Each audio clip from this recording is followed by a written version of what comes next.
Welcome to The Last Breakfast. Please enjoy the video. You'll start by opening File Explorer so you can see where Windows writes files.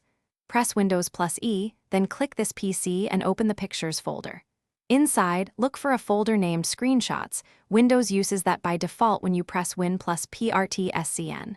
Once you find it, note the file names like Screenshot1, PNG. That confirms the default save location. If you used print screen without Win, continue. Some workflows store the image in the clipboard instead of a file.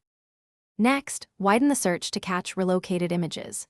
Press Win plus R and paste %userprofile %pictures /screenshots to jump straight to the default folder. If it's empty, use Explorer's search bar with name, screenshot asterisk or kind, picture and sort by date to find recent captures. Make sure OneDrive isn't redirecting saves.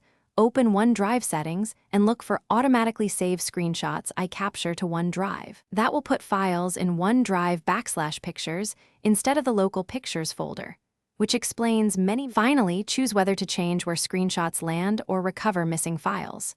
To move the folder, right-click Pictures /screenshots, open Properties, go to Location, choose Move and pick a new folder.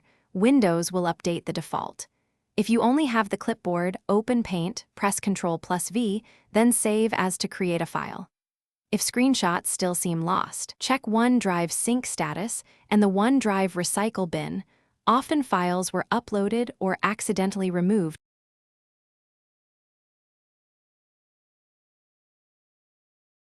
Thanks for watching. If this was helpful, leave a like and consider subscribing. See you next time.